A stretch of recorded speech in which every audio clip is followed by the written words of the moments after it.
देवबंद बिलाशुबा एक मशहूर आलम बस्ती है, लेकिन बहुत से लोगों को तजस्सुस रहता है और बहुत से लोग ये जानना चाहते हैं कि आखिर ये बस्ती कितनी कदीम है।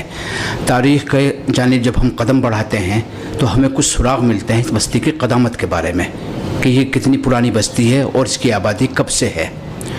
तारीख़ हमारी रहनुमाई कर रही है कि जो जंग कौरव पांडव की यहाँ पर हुई है उसमें इस देवबंद का भी एक हिस्सा शामिल था। उस जंग का एक हिस्सा ये देवबंद भी बना है। महाभारत के नाम से वो मशहूर जंग है। ऐसे ही तारीख़ में हमें यह भी मिलता है कि हज़रत नूह अलैहिस्सलाम के कौम पर जो तूफ़ान का अज़ाब आया है उस वक्त भी ये बस्ती उसका एक हिस्सा बनी थी। मालूम हुआ कि ये बस्ती निहायत ही कदीम है और यहाँ हमेशा से वो लोग रहे हैं कि जिन्होंने मुल्की सतह पर, रियासती सतह पर और बैनुल अक़वामी सतह पर नुमायाँ और बुनियादी काम अंजाम दिए हैं। ये भी मानने वाली बात है और इसमें किसी किस्म का शक व शुबा की कोई गुंजाइश नहीं है कि दारुल उलूम देवबंद के बाद इस देवबंद की बस्ती का नाम बहुत रोशन हुआ, पूरे आलम में पहुँचा और इसकी खिदमत जलीला का और कारहाय नुमाया का एतराफ़ किया गया आलमी सतह पर हर दौर में।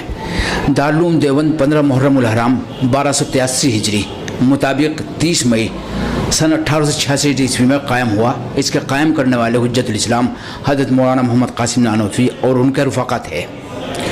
दारुल उलूम देवबंद के क़याम का मकसद बुनियादी तौर पर यह था कि दीनी तालीम का अहया मकसूद था, क्योंकि बहरहाल अंग्रेज़ का जो दौर आखिर है उसमें तो तमाम मदारिस ख़त्म कर दिए गए थे और दीनी तालीम के जो मराकज़ अहम तरीन थे हिंदुस्तान में उन सब पर ताला पड़ गया था या उन तब सबको तबाह व बर्बाद कर दिया गया था।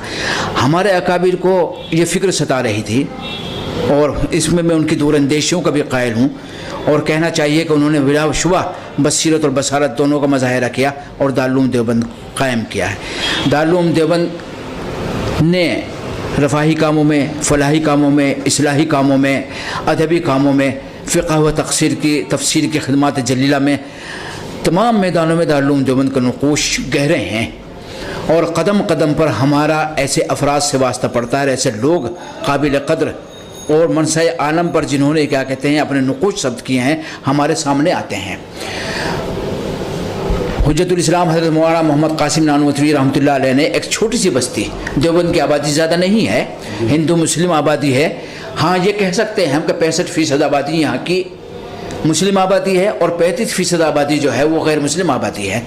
मगर इस छोटी सी बस्ती ने जितनी आलमगीर शोहरतों की मालिक शख्सियतें दुनिया को दी हैं, दुनिया हैरान है कि इस बस्ती को अल्लाह रब्बुल इज़्ज़त ने कितने कदर से, कितनी अज़मत से और कितनी अज़मत से नवाजा था। हम देखते हैं कि कदम कदम पर ऐसे अफराद से हमारी मुलाकात हो रही है कि जिन्होंने हदीस में, तफसीर में, फ़िक़्ह में, उलूम दीनिया में इतनी नुमायाँ अंजाम दी हैं कि ज़माना उनको भुला नहीं सकता और उनको फरामोश नहीं कर सकता। फिर एक मरहला वो भी आया है दारुल उलूम देवबंद की ज़िंदगी में जब जंग आज़ादी का सिलसिला शुरू हुआ है।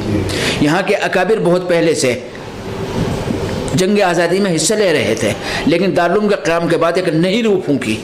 अंग्रेज़ दुश्मनी और अंग्रेज़ी साम्राज्यत के ख़िलाफ़ जो जज्बात थे वो उभर कर शिद्दत के साथ सामने आए और उनकी क़यादत के लिए अल्लाह रब्बुल इज़्ज़त ने ऐसे बेग़र्ज़ और बेरिया इंसानों को पैदा फरमाया कि जिन्होंने इखलास के साथ और पूरी मेहनतों के साथ और जज्ब के साथ और आइंदा के हालात का पूरा अहाता करते हुए और बसारत के साथ और बसीरत का पूरा दूरअंदेशियों का मुज़ाहिरा करते हुए तहरीक शेखुल हिंद के नाम से एक तहरीक शरीफ हुई। इसके अरकान बड़े मुमताज़ अरकान थे, उनमें बड़े नुमायाँ लोग थे और हिंदुस्तान की आज़ादी ही उसका मकसद था। दारुल उलूम देवबंद ने अदब के मैदान में, शायरी के मैदान में, तसलीफ़ व तालीफ़ के मैदान में, कलमकारों के मैदान में, सहाफ़त के मैदान में कोई भी उन्वान आप लें, दारुल उलूम देवबंद हर जगह आपको मुक़्तदा की हैसियत से नज़र आएगा। एक तहरीक और जो जिसका नाम रेशमी रुमाल था, मैं चाहूँगा कि उस पर भी आप रोशनी डालेंगे। हज़रत शेखुल हिंद की फ़िक्र जो थी वो बहुत नुमाया फ़िक्र थी।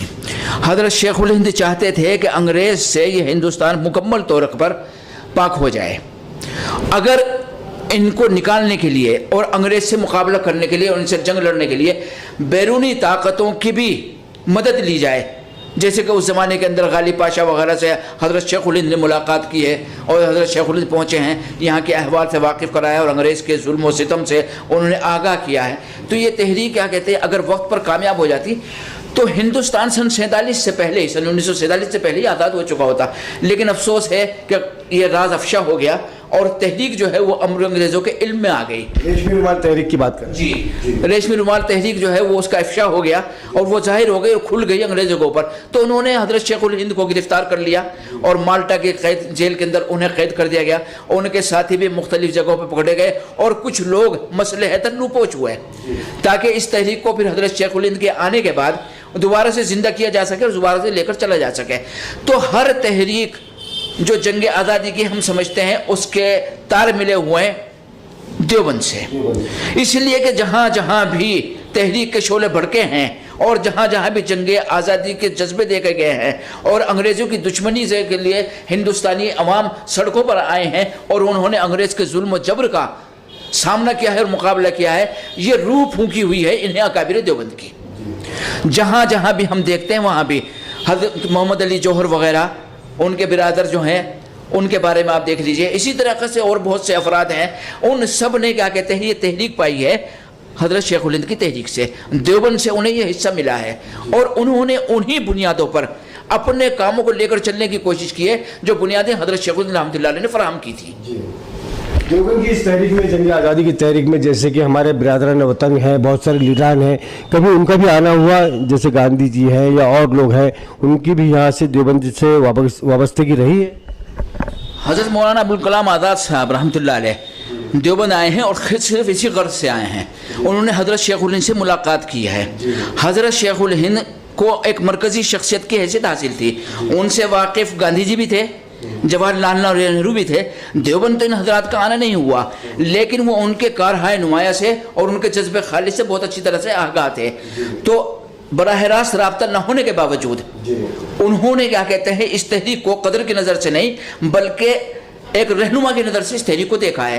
میں مثال کے طور پر ایک بات آپ سے عرض کرتا ہوں کہ جب کیا کہتے ہیں سول نافرمانی کی تحریک شروع ہوئی ہے اور انگریز نے اسی موقع پر آگے پیچھے نمک پر اور پانی پر بھی ٹیکس لگا دیا، تو حضرت مولانا مفتی عتیق الرحمان صاحب جو مفکر ملت کہلاتے ہیں ان کے ذریعے سے حضرت علامہ سید انور شاہ کشمیری نے نور اللہ مرقدہ نے حضور اکرم صلی اللہ علیہ وسلم کی ایک حدیث گاندھی جی کے پاس بھیجی جس میں نبی کریم صلی اللہ علیہ وسلم نے ارشاد فرمایا تھا کہ نمک، پانی اور ہوا پر ٹیکس نہیں لگایا جا سکتا. تو گاندھی جی نے یہ حدیث نبی کریم صلی اللہ علیہ وسلم کے قول مبارک کو پڑھنے کے بعد اور دیکھنے کے بعد اور سننے کے بعد یہ کہا کہ مجھے اس سے بڑی تقویت ملی ہے. تو براہ راست تو رابطے نہیں ہوئے ہیں، لیکن یہ ہے کہ ہندوستان کی آزادی میں دیوبند کا بنیادی کردار ہے.